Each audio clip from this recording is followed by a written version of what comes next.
So, since the version 6.7 banners recently got leaked, many players are now asking the same question. Should you actually pull in this version, or should you skip everything and keep saving for Snezhnaya? So in this video, we will talk about the leaked 6.7 banner lineup, which characters are worth pulling for, and how you can decide what your account actually needs. For those who don't know, the current leaked lineup is Sandrone, Columbina, Raiden, and Citlali. Right now, the leaks say that Columbina and Sandrone will be together in Phase 1, while Raiden and Citlali will be in Phase 2. But this is still subject to change. From what we know right now, only Sandrone being in Phase 1 and Citlali being in Phase 2 seems to be locked. The exact order around the other characters can still change, so do not treat everything like official information yet. Now let us talk about Sandrone first, because she is the new character in this version. Sandrone is a 5-star cryo character who uses a claymore. I already made a separate video about her kit, so I will not explain every single small detail again here.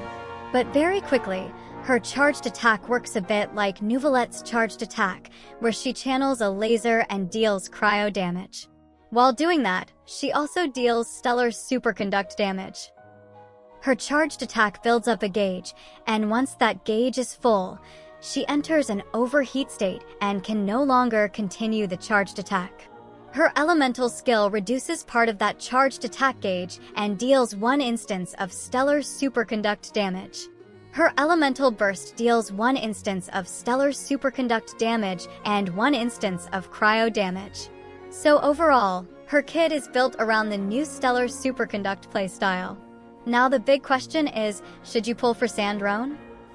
I think Sandrone is mainly interesting if you want a future-proof damage dealer for the new reaction system. She is not just a random cryo damage dealer. She is clearly made for the new stellar reaction playstyles, and that means she will probably get more dedicated supports in the future. So if you want to invest early into this new direction, Sandrone can be a good pull. The thing is, she is also kind of restricted. Since she seems to be focused on stellar superconduct teams, her best team options will be a bit niche in the beginning. And if you do not like that playstyle, or if you do not want to build around the new reaction system yet, then you do not need to force yourself to pull her immediately. But if you like Sandrone as a character, if you like the idea of a cryo laser damage dealer, or if you want to be ready for the new team archetypes, then she is probably the most interesting character in the whole version. Now let us talk about Raiden. Raiden is still a very popular character, and many players still like her a lot.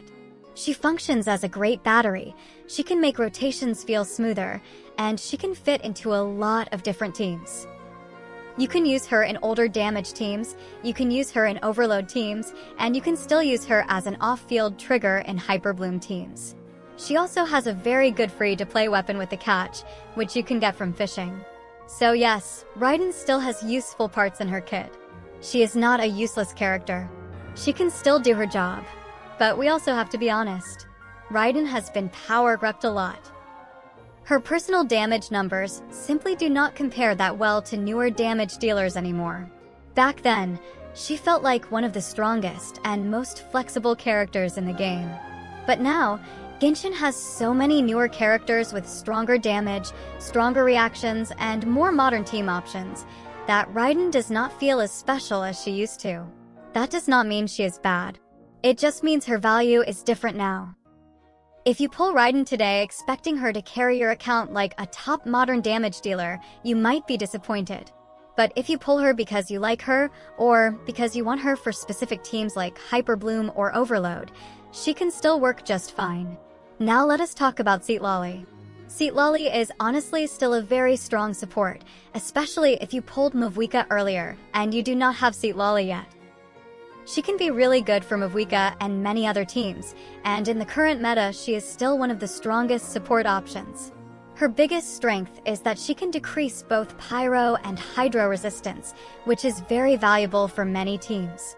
She is also very easy to build because she mainly wants elemental mastery. That makes her much more comfortable than characters who need perfect crit stats, attack, energy recharge, and many other things at the same time. You can build her in a simple way, and she still does her job very well. But she is not perfect. Her shield is weaker than many other shielders because her kit does not have the same kind of shield absorption that some other shield characters have. Her cryo application can also be a little inconsistent depending on the team and rotation. She does not always apply cryo often enough to create reactions completely on her own in every situation. So you still have to think about the team around her. But even with these weaknesses, Citlali is still very valuable. I would still call her an S+ tier support in the current meta, especially if you already have Mavwika. If you pulled Mavwika and skipped Citlali before, then this rerun can be very important for you. Now let us talk about Columbina. Columbina's value depends a lot on the lunar reaction system. She is a must-have unit for lunar reaction teams. Her elemental burst also has 100% uptime because it has a very long duration and a short cooldown. Her elemental skill also provides off-field hydro application that follows the active character. That is a very big deal because you are not forced to stand inside one fixed circle or field. For many teams, mobile off-field hydro is just much more comfortable. So for lunar teams, Columbina is amazing. But there is one very big problem. Her value is directly tied to the lunar gameplay system. If you are not planning to use lunar reactions, or if you do not have the Nod-Cry damage dealers that need her, then her value can drop a lot. She is not like a normal universal hydro support that you can throw into almost every team and always get maximum value. She is much more connected to the lunar ecosystem. Now let us talk about why many players are thinking about skipping this version. The first reason is very simple. The Primo gem count in the last versions has been really low. Many players just do not have enough wishes saved up. If you are free to play and you only got a very small amount of pulls recently, then pulling in 6.7 can feel very risky. One bad 50-50 can destroy your savings, and with Snezhnaya getting closer, that feels even worse. The second reason is that a lot of people want to save for Snezhnaya. New regions usually bring new characters, new mechanics, new Archon hype, and probably some very strong units. So many players do not want to spend everything right before the next big region starts. And honestly, that makes sense. The third reason is that some of these characters have clear risks. Raiden is already power crept and has been power crept for a long time. Citlali is still very strong, but some players already own her, and there is always a chance that Snezhnaya gives us new supports that compete with her. Columbina is really strong, but mainly for lunar reactions, and if those reactions fall off later, her value could also fall. And Sandrone looks future-proof in her own way, but she also seems restricted to stellar superconduct teams, which can make her team options pretty niche. And now I want to know what you are doing. Are you pulling for Sandrone, Columbina, Raiden, or Citlali? Or are you skipping the whole version and saving everything for Snezhnaya? Let me know down in the comments. And again, do not forget to subscribe, because I will keep you updated on the banners, the codes, and every new leak that matters.